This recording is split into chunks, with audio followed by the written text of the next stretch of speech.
Hello everyone. आज की video में हम डिस्कस करने वाले हैं रेबल्स एंड द राज, यानी कि द रिवोल्ट ऑफ 1857। इसी को हम 1857 रेवोल्यूशन भी कहते हैं।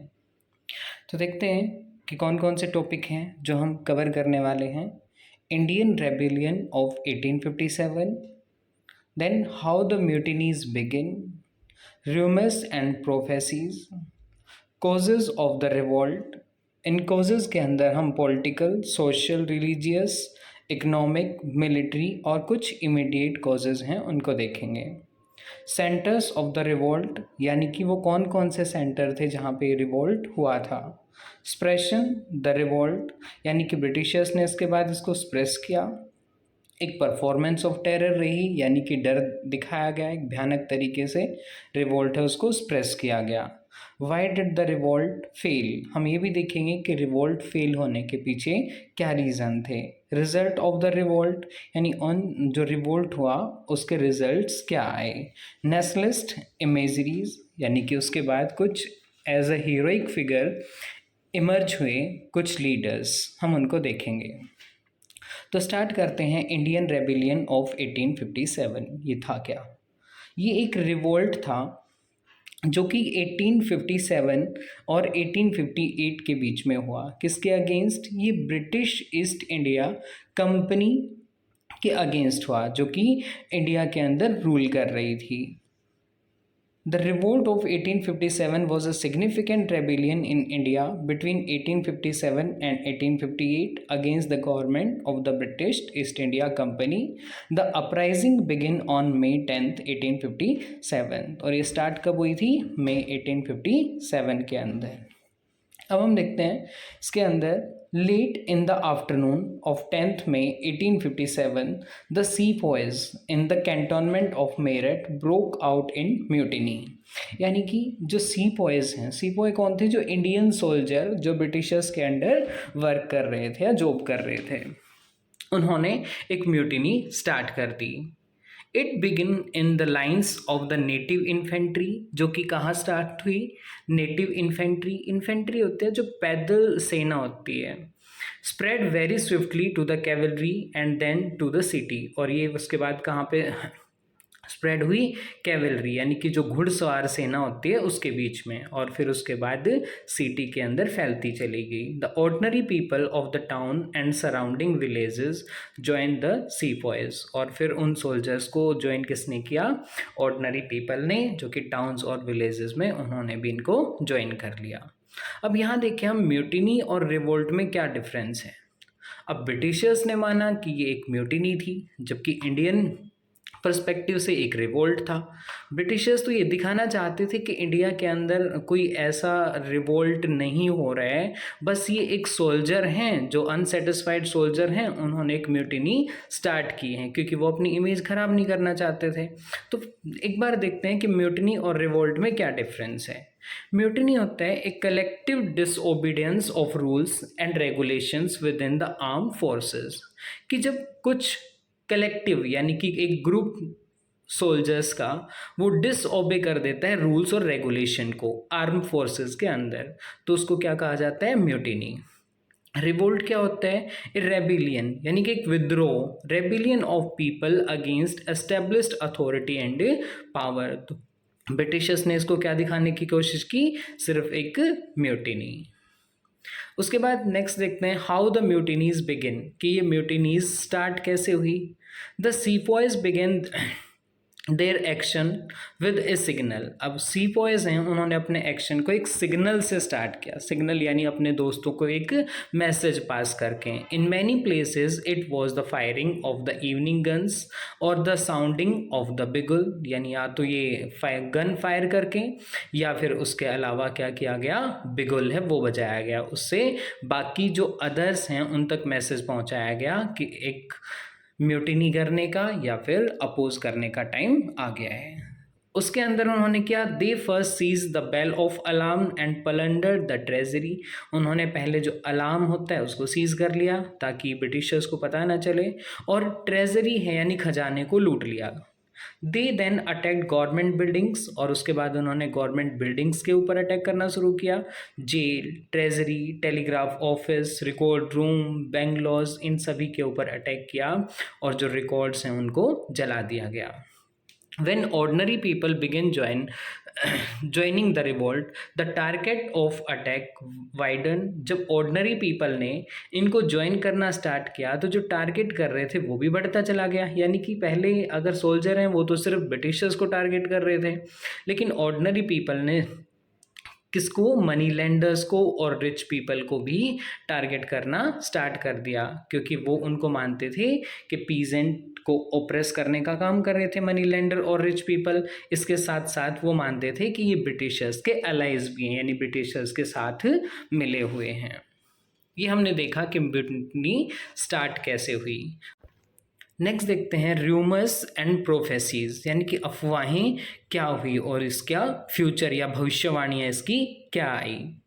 A rumor spread that the cartridge of the new Enfield rifle were greased with the fat of cows and pigs। तो एक रूमर स्प्रेड हुआ कि जो कार्ट्रीज यानी कि बुलेट डलेंगी एक न्यू एनफील्ड राइफल के अंदर डाली गई, उनके ऊपर काऊ और पिग का फैट है वो लगा दिया गया, और इन बुलेट को यूज़ करने से पहले उनको अपने टिथ से बाइट करना होता था, अपने दांतों से छीलना होता था। Before loading these rifles the sepoys had to bite off the paper on the cartridges. Both Hindu and Muslim sepoys refuse to use them. तो दोनों ही हिंदू और मुस्लिम सीफॉयज ने इनको यूज करने से मना कर दिया। Lord Canning tried to make amend for the error and the offending cartridges were withdrawn, but the damage had already been done। There was unrest in several places। हालांकि लॉर्ड कैनिंग ने इनको वापस लेने की भी कोशिश की, इन बुलेट्स को, और अमेंड करने की भी कोशिश की, लेकिन तब तक ये अपना नुकसान कर चुकी थी, यानी कि ब्रिटिशर्स के अगेंस्ट एक अनरेस्ट की फीलिंग आ चुकी थी इंडियंस के अंदर। नेक्स्ट हम देखते हैं कॉजेज ऑफ द रिवोल्ट, कि रिवोल्ट होने के रीज़न थे, कॉजेज क्या रहे। तो सबसे पहला हम देखेंगे political cause, British policy of expansion. सबसे पहला रीज़न रहा कि ब्रिटिशर्स ने अपनी एक्सपेंशन की पॉलिसीज़ ऑप्ट कर ली, यानी कि वो ज़्यादा से ज़्यादा एरिया अपने अंडर में लेना चाहते थे। तो इसके लिए उन्होंने डॉक्ट्राइन ऑफ लैप्स स्टार्ट किया। तो क्या था, the political cause of the revolt were the British policy of expansion through the doctrine of lapse and direct annexation. तो इन्होंने एक पॉलिसी ऑप्ट कर ली, डॉक्ट्राइन ऑफ लैप्स, जिसके अकॉर्डिंग ये सारा का सारा एरिया यानी कि अपने एरिया को एक्सपेंड कर सकें। अभी डॉक्ट्राइन ऑफ लैप्स क्या है ये देखते हैं। British technique called the doctrine of lapse was first perpetrated by Lord Dalhousie in the late 1840s। तो ये किसने रेडी की थी, ये प्रिपेयर की थी लॉर्ड डलहौजी ने 1840s के अंदर। ये क्या कहती है, it involves the British prohibiting a Hindu ruler without a natural heir from the adopting a successor and after the ruler died और एब्डिकेटेड अनेक्सिंग हिज लैंड। ये कहती है कि अगर कोई हिंदू राजा जिसका कोई नेचुरल हेयर नहीं है, यानी कोई उत्तराधिकारी नहीं है, तो उसका जो गोद लिया हुआ बेटा या बेटी है वो उसको आगे लैंड या फिर वो किंगडम ट्रांसफ़र नहीं किया जाएगा, उसको डायरेक्ट किस में मिला लिया जाएगा, वो ब्रिटिश एरिया के अंदर मिला लिया जाएगा। यानी कि अगर कोई राजा है और उसका कोई बेटा या बेटी नहीं है तो वो किसी को गोद नहीं ले सकता, अगर गोद ले भी लेगा तो वो जो किंगडम है वो उसको ट्रांसफ़र नहीं किया जाएगा। तो इससे भी पीपल के बीच या फिर जितनी प्रिंसली स्टेट्स थी उनमें अनरेस्ट की फीलिंग स्टार्ट हुई। A large number of Indian rulers and chiefs were disclose, thus arousing fear in the mind of other ruling families who apprehended a similar faith। अब इस रीज़न से बहुत सारे Indian rulers और chiefs हैं उनको डिसलोज किया गया, यानी कि उनसे उनकी ज़मीन छीन ली गई, उनका किंगडम छीन लिया गया। और इसी तरह का फियर है वो बाकी अदर किंग्स के अंदर भी स्टार्ट हुआ। रानी लक्ष्मीबाई's adopted son was not permitted to sit on the throne of Jhansi. और ऐसा ही रानी लक्ष्मीबाई के अडोप्टेड सन के साथ भी होना था कि उसको परमिट नहीं किया जाता झांसी के थ्रोन पे बैठने के लिए। इसके अलावा Satara, Nagpur and Jhansi were annexed under the doctrine of lapse. तो डॉक्ट्राइन ऑफ लैप्स के अकॉर्डिंग इन सभी को, सतारा, नागपुर और झांसी को भी मिला लिया गया। Jaitpur, Sambalpur and Udaipur were also annexed. Jaitpur, Sambalpur और उदयपुर को भी इसमें मिला लिया गया। नेक्स्ट हम देखते हैं social and religious cause. Social और रिलीजियस कॉज क्या थे? The rapidly spreading western civilisation in India was alarming concern all over the country. यानी उस टाइम पे वेस्टर्न सिविलाइजेशन बढ़ती जा रही थी, यानी वेस्टर्न कल्चर है वो बढ़ता हुआ जा रहा था। An act in 1850 changed the Hindu law of inheritance, enabling a Hindu who had converted into Christianity to inherit his ancestral properties। अब एक एक्ट पास किया गया 1815 के अंदर, तो उन हिंदुओं को ज़्यादा राइट दे दिए गए जो क्रिश्चियन में चेंज हुए हैं। तो इससे क्या हो रहा था, जो क्रिश्चियनिटी है उनको बढ़ावा दिया जा रहा था, हिंदू पीपल को कन्वर्ट किया जा रहा था क्रिश्चियनिटी के अंदर। The people were convinced that the government was planning to convert Indians to Christianity. अब इंडियन पीपल को लग गया था कि गवर्नमेंट क्या कर रही है, प्लानिंग कर रही है इंडियंस को क्रिश्चियनिटी में कन्वर्ट करने में। तो और ब्रिटिशर्स कर भी यही रहे थे कि इंडियंस को क्रिश्चियनिटी में कन्वर्ट कर रहे थे। नेक्स्ट कोज देखते हैं economic cause. In rural areas peasants and zamindars were infuriated by the heavy taxes on land and the stringent method of revenue collection followed by the company। Rural area के अंदर peasant और जमींदार के ऊपर बहुत heavy tax लगा दिया गया, जिससे वो परेशान हो चुके थे। और उसके अलावा एक बहुत ही टफ मेथड था रेवेन्यू कलेक्शन का, यानी जिसमें बहुत ज़्यादा रेवेन्यू उनसे ले लिया जाता था। Many among these group were unable to meet the heavy revenue demands and repay their loans to money lenders। और इन peasants के अंदर बहुत सारे ऐसे थे जो अपने रेवेन्यू को पे नहीं कर पाते थे और ना ही अपने लोन्स को रिपे कर पाते थे, eventually losing the lands that they had held for generation. और इस वजह से वो अपनी ज़मीन है वो खोदते हुए जा रहे थे, वो ज़मीन जिनके ऊपर बहुत सारी जनरेशन से उनका अधिकार था। नेक्स्ट देखते हैं military causes. The revolt of 1857 begin as a sepoy mutiny. हमने देखा कि जो रिवोल्ट है 1857 का वो एक सीपॉय म्यूटिनी से स्टार्ट हुआ था। Indian sepoys formed more than 87% of the British troops in India but were considered inferior to British soldiers. तो जो टोटल ब्रिटिशर्स की आर्मी थी उसका 87% इंडियन ट्रूप्स होती थी और इंडियंस को ब्रिटिश सोल्जर की बजाय उनको इन्फीरियर समझा जाता था। An Indian sepoy was paid less than European sepoy of the same rank. अगर उसी सेम रैंक पे इंडियन सोल्जर भी है और यूरोपियन सोल्जर भी है तो इंडियन सीपॉय को लेस पे किया जाता था, कम पे किया जाता था। They were required to serve in areas far away from their homes. और जो सोल्जर थे उनको अपने घर से दूर भेजा जाता था मिलिट्री में। नेक्स्ट हम देखते हैं इमीडिएट कोज, यानी कि तुरंत होने वाले कोजेज कौन थे जिसने अचानक एकदम लीड कर दिया इस रेवोल्यूशन को।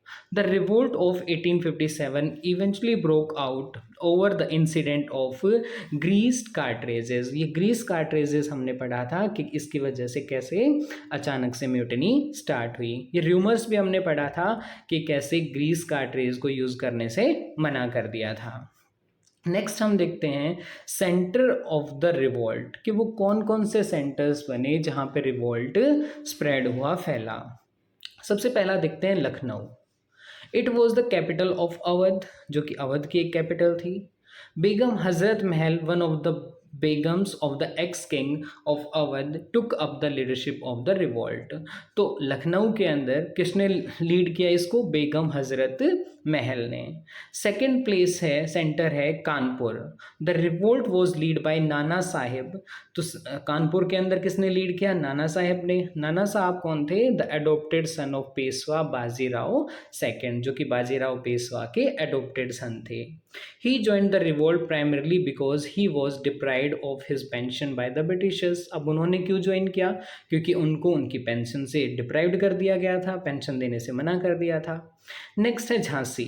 The 22-year-old Rani Lakshmibai lead the rebels when the British refused to accept the claim of her adopted son to the throne of Jhansi. तो यहाँ पे किसने लीड किया? झांसी के अंदर रानी लक्ष्मीबाई ने, क्योंकि ब्रिटिशर्स ने उनके एडोप्टेड सन हैं उनको थ्रोन देने से मना कर दिया था। Next Bihar. The revolt was lead by Kunwar Singh who belong to a royal house of Jagdishpur. तो यहाँ पे बिहार के अंदर कुंवर सिंह ने इस मूवमेंट को लीड किया था। नेक्स्ट हम देखते हैं सप्रेशन ऑफ द रिवोल्ट, यानी कि इस रिवोल्ट को फिर ब्रिटिशर्स ने क्या किया? सप्रेस भी किया। द परफॉर्मेंस ऑफ टेरर, यानी कि एक बड़ी दर्दनाक तरीके से इस मूवमेंट को सप्रेस किया गया। The revolt of 1857 lasted for more than a year. लगभग एक साल तक ये चला, एक साल से ज़्यादा ही चला। It was suppressed by the middle of 1858। 1858 के मिडल में इसको स्प्रेस कर दिया गया। On July 8, 1858, 14 months after the outbreak at Meerut, peace was finally proclaimed by Lord Canning। तो 8 जुलाई 1858 के अंदर वापस से पीस है उसको रिस्टोर कर दिया गया था। अब ये परफॉर्मेंस ऑफ टेरर क्या रहा? The urge for vengeance and the retribution was expressed in the brutal way in which the rebels were executed. अब यहाँ पे वेंजेंस क्या था कि जब ब्रिटिशर्स के ऊपर अटैक किया गया तो यहाँ ब्रिटिशर्स जो ब्रिटेन के अंदर पीपल हैं, सिटीज़न हैं, उन्होंने अर्ज किया वेंजेंस के लिए कि आप बदला लें, जो ब्रिटिशर्स या यूरोपियंस के साथ किया है उनका बदला आप इंडियन से लें। तो इस वजह से एग्जीक्यूट किया गया, रेबल्स को फांसी पे लटका दिया गया। दे वर ब्लोन फ्रॉम गन्स, या तो उनको गन से उड़ा दिया गया, और हैंग फ्रॉम द गैलोज, या फिर उनको फांसी पे लटका दिया गया। Image of these executions were widely circulated through popular generals. और जो फांसी पे लटकाए गए उनकी इमेजेस को फांसी पे लटकाते हुए वाइडली सर्कुलेट किया गया ताकि लोगों में डर का माहौल हो। नेक्स्ट देखते हैं why did the revolt fail. अब कुछ रीजंस भी रहे थे कि रिवोल्ट है वो फेल क्यों हो गया था। सबसे पहला रीज़न है लिमिटेड अपराइजिंग, यानी कि अपराइजिंग जो हुई थी वो पूरे इंडिया के अंदर नहीं फैल पाई। Although the revolt was fairly wide spread, हालांकि फेयरली वाइड स्प्रेड था, बहुत ज़्यादा स्प्रेड हुआ था। A large part of the country remain unaffected by it, लेकिन फिर भी कंट्री का एक लार्ज पार्ट है वो इससे अनअफेक्टेड रहा। The revolt was mainly confined to the Doab region. तो जो रिवोल्ट है वो कहाँ तक सीमित रहा? दोआब रीजन तक। The large princely states Hyderabad, Mysore, Travancore and Kashmir, as well as the smaller ones of Rajputana, did not join the rebellion। तो ये कुछ प्रिंसली स्टेट्स थी जिन्होंने इस रिवोल्ट को ज्वाइन नहीं किया। The southern provinces did not take part in it. इसके अलावा जो साउथ के अंदर प्रोविंसेस थे उन्होंने भी इसमें पार्टिसिपेट नहीं किया। नेक्स्ट रीज़न था इसके फेल होने का नो इफेक्टिव लीडरशिप, कि कोई इफेक्टिव लीडरशिप नहीं थी, कोई ऐसा लीडर नहीं बना जो ऑल ओवर इंडिया इसको लीड कर सके। The rebels lacked an effective leader, although Nana Sahib, Tatya Tope and Rani Lakshmibai were brave leaders. हालांकि ये कुछ लीडर्स थे जो कुछ अच्छे ब्रेव्स लीडर थे। They could not offer effective leadership to the movement as a whole, लेकिन ये भी कोई इफेक्टिव लीडरशिप नहीं दे सके मूवमेंट को एज ए होल, यानी अपने अपने एरिया के अंदर इस मूवमेंट को लीड करते रहे। Limited resources, the rebels lacked resources in terms of man and money, यानी रेबल्स के पास ना तो उतने पैसे थे और ना ही उतनी मैन पावर थी। The English, on the other hand, received a steady supply of men, money and arms in India. जबकि ब्रिटिशर्स को तो मैन यानी कि आर्मी भी मिलती रही, मनी भी और आर्म्स भी, और रेबल्स के पास इनमें से कुछ भी नहीं था. No participation of the middle class, और इंडिया के अंदर भी मिडिल क्लास का पार्टिसिपेशन इसके अंदर नहीं रहा. The English educated middle class, the rich merchants, traders and zamindars of Bengal help the British to suppress the revolt. जबकि बल्कि इंडियंस ने क्या किया, जो educated middle class, rich merchants, traders और जमींदार ने हेल्प की ब्रिटिशर्स की ही इस रिवोल्ट को सप्रेस करने में. नेक्स्ट देखते हैं रिजल्ट ऑफ द रिवोल्ट, कि इस रिवोल्ट के रिजल्ट क्या निकले. End of the company rule, क्योंकि 1857 तक ब्रिटिश ईस्ट इंडिया कंपनी ही रूल कर रही थी इंडिया में, लेकिन इस अपराइजिंग के बाद 1857 के बाद ईस्ट इंडिया कंपनी का रूल है ये ख़त्म हो गया. The revolt mark the end of the east India companies rule in India. उसके बाद direct rule of the British crown. तो अब ईस्ट इंडिया कंपनी से राइट्स लेकर डायरेक्ट किस को दे दिए गए थे, ब्रिटिश क्राउन को, यानी कि इंडिया अब डायरेक्ट किसके अंडर में आ चुका था, ब्रिटिश क्राउन के under. India now came under the direct rule of the British crown. Next हम देखते हैं नेशनलिस्ट इमेजनरीज, कि जो नेशनलिस्ट इमेजनरीज क्या रही, कि कुछ हीरोइक फिगर में इमर्ज हुए, कुछ हीरो की तरह रिप्रेजेंट किए गए.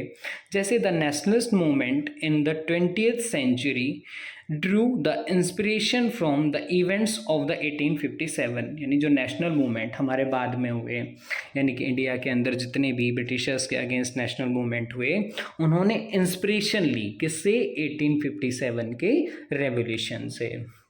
उसके बाद it was celebrated as the first war of independence in which all sections of the people of India came together to fight against imperial rule. अब यहाँ पे इस वॉर को फर्स्ट वॉर ऑफ इंडिपेंडेंस कहा गया, यानी कि इस मूवमेंट को जो कि 1857 का रिवोल्ट था, इसे फर्स्ट वॉर ऑफ इंडिपेंडेंस कहा गया, जिसमें ऑलमोस्ट सभी सेक्शंस के पीपल ने पार्टिसिपेट किया था और वो एक साथ आए थे. नेक्स्ट देखते हैं art and literature as much as the writing of history have helped in keeping alive the memory of 1857. यानी कि कुछ पिक्चर्स हैं, मूवीज़ भी बनी इसके ऊपर, लिटरेचर बहुत सारी बुक्स भी लिखी गई, मूवीज़ जैसे मंगल पांडे है उसमें इस 1857 के रिवोल्ट को दिखाया गया. अब इस आर्ट और लिटरेचर यानी मूवीज़ और बुक्स ने जो मेमोरी हैं उनको अलाइव रखा, यानी कि लोगों को आगे भी बताने का काम किया. The leaders of the revolt were presented as heroic figure leading the country into battle. अब जो कुछ हीरो थे यानी कि मूवमेंट को लीड करने वाले थे, उनको हीरोइक फिगर में प्रेजेंट किया गया है. जैसे रानी लक्ष्मीबाई है, मंगल पांडे हैं, तात्या टोपे हैं, उनको एक हीरो की तरह माना गया है और आज भी माना जाता है. तो ये कुछ मेन टॉपिक्स थे जो आपके अभी CBSE 12th second term history के अंदर आने वाले मेन टॉपिक्स हैं. सो अगर आप इस वीडियो की PDF या फिर नोट्स लेना चाहते हैं तो मेरे इंस्टाग्राम अकाउंट को फॉलो कीजिए, वहाँ से आपको ये लिंक यानी कि PDF मिल जाएगी. Thank you.